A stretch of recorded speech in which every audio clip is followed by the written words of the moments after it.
मैं आपको थोड़ा बताता हूँ कि हमारे हापुड़ में क्या होता है, वहाँ के जो लड़के ना बहुत आशिक मिजाज के हैं। मतलब इस टाइप के आशिक आपने देखे होंगे जो क्लास में हर किसी का पहला क्रश टीचर ही होती है, ठीक है।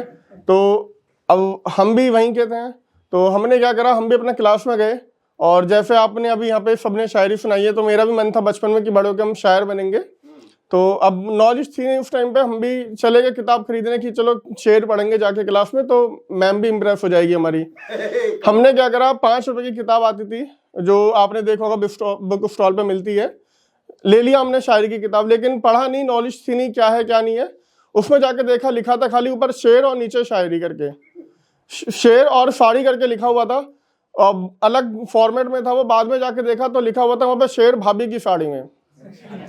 वो मैम तो नहीं पटी, लेकिन वहाँ लड़कों का मूड इतना बन गया कि वो बाद में फिर पापा को बुलाया गया हमारे स्कूल में। अब हमने सोचा कि चलो हमारे पिताजी बहुत अच्छे हैं, एक बार दीदी ने कुछ गलती की थी तो पीटी टीचर को डांट के आए, हम भी अपना कॉन्फिडेंट के साथ उनको लेके चले गए वहाँ। और मेरे पापा का सिंपल फॉर्मेट था कि अगर टीचर सुंदर है तो मेरा लड़का पिटेगा। अब हमें अच्छी नहीं लगी, मेरी मैथ की टीचर अच्छी नहीं थी, लेकिन उनको पता नहीं कैसे अच्छी लग गई, और वहां पे गए थे वो ये कहने कि मेरे लड़के को आपने क्यों मारा। अब वो जाके कह के आ गए वहां पे कि छील दो इसको, हड्डियां घर भेज देना, मैं ले जाऊंगा आगे। सीधा, कोई वो नहीं। फिर घर पे आए, समझाया उन्होंने, भाई तुम बड़े हो रहे हो, अब अपनी जिम्मेदारी को समझो। मैंने कि चलो समझेंगे, कोई नहीं।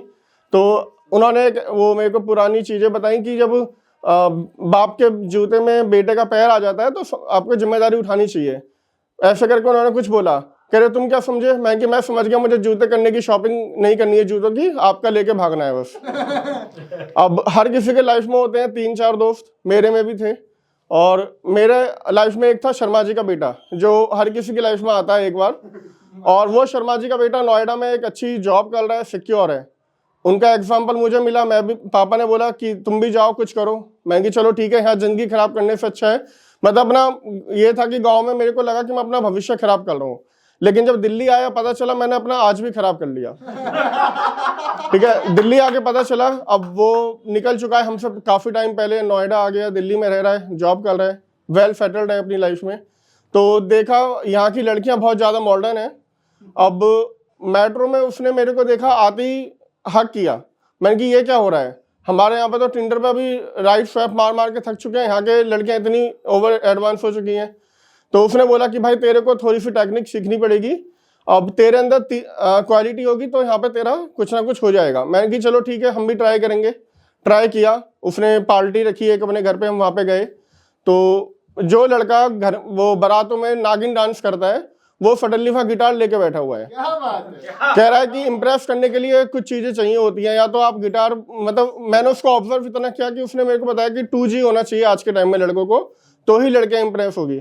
अब 2G में उसका ये था जो गिटार प्ले करते हैं। मैं कि ठीक है। अब मैं कि भाई मैं अपने इस तबले के साथ गिटार तो प्ले कर नहीं पाऊंगा, ठीक है, मेरा तो खुद का तबला है। और बचपन से हमें पापा ने ढोलक की तरह ही बजाया है, तो गिटार तो हम पे बजेगा नहीं।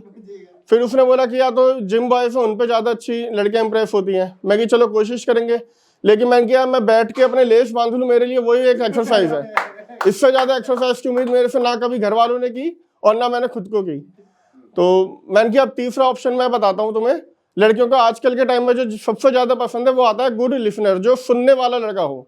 मैंने उस दिन ये चीज ऑब्जर्व किया, मैं चुप हो गया। अब जो भी है सुनाओ, मैं सुनूंगा तुम्हारी। ऐसे करते करते 1 महीने में एक लड़की मैंने सेट किया मामला अपना दिल्ली में रह के। और दोस्तों ने देखा मेरे को उसके साथ, तो बोलते हैं कि उन्होंने कहावत भी ऐसी दी कि आपने सुनी होगी, बंदर क्या जाने दर्द का स्वाद करके।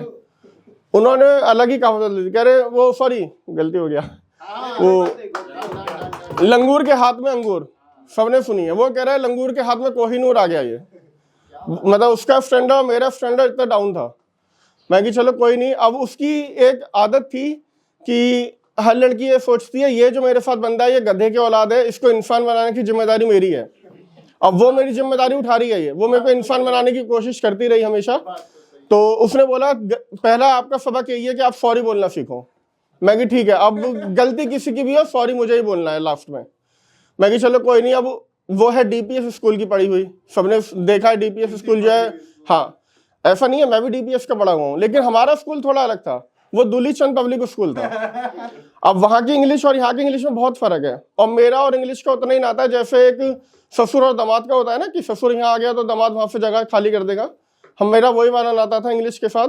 तो उसने मेरे को बोला कि आप अगर आपको इंग्लिश नहीं आती है या कुछ भी है, सॉरी बोल दिया करो या कम अगेन बोल दिया करो करके, कि दोबारा बोलो अगर आपको समझ में नहीं आया। मैं कि देख बहन, मुझे कर तू माफ, मैं कम अगेन नहीं बोलूंगा, क्योंकि जो बचपन से मैंने चीजें सुनी है या देखी है उसमें कम अगेन का फॉर्मेट कुछ अलग ही आएगा, और मेरे दोस्त इतने अच्छे है नहीं है, ठीक है। जो मैंने वीडियोस देखी हैं उसमें कम अगेन का मतलब कुछ और ही है। अब तुम मेरे को यहाँ कम अगेन कराओगी तो यहाँ कुछ और हो जाएगा। अब ये सब चीजें होती नहीं। अब उसके बाद क्या हुआ, वो चली गई एकदम से अचानक से कि तुम हमेशा मेरी बेइज्जती कराते हो, ये वो, हम कभी नहीं मिलेंगे। मैं कि चलो कोई नहीं। फिर एक दिन आया कि मैं कि चलो आज डेट पे लेके जाते हैं, तुम्हें थोड़ा सा देखेंगे क्या होता है क्या नहीं। पटाने के लिए डेट पे लेके गया उसको, और दिल्ली में उसने मेरे को बुलाया था सीपी के पास में, मैं भी चला गया। और वहाँ पे जाके हमारी फिर लड़ाई हो गई, और मनाते मनाते उसने क्या बोला कि आप यहीं खड़े रहो जब तक मैं नहीं आती। अब एक लड़की का बैग मैं सीपी में खड़ा हूँ रोड पे लेके, ऐसे करके। मुझे ये लग रहा था कि वो मेरा भविष्य खराब हो ना हो, लेकिन मैं अपने घर में ही ठीक था, क्योंकि वहां पे 4 लड़के बुलेरो लेके आते हैं, पूछते हैं चलने का क्या लेगा सीपी में। अब ऐसी जगह खड़े होने से फायदा क्या, मैं कि जितना यूपी से दूर जाओ ना उतनी अपनी इज्जत खतरे में है, तो अपना यूपी सबसे अच्छा है। क्या बात है, बहुत बढ़िया।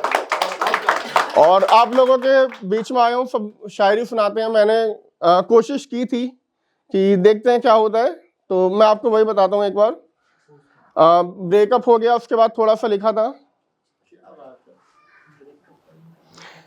कि मेरी तन्हाई मेरा अकेलापन मेरी जवानी की परछाई बन चुकी है। मेरी तन्हाई मेरा अकेलापन मेरी जवानी की परछाई बन चुकी है। उसके जाने के बाद मेरी जिंदगी एक कलम बन चुकी है। लिखता हूँ उसको बार बार कि आवाज बन जाए वो मेरी कहानी की।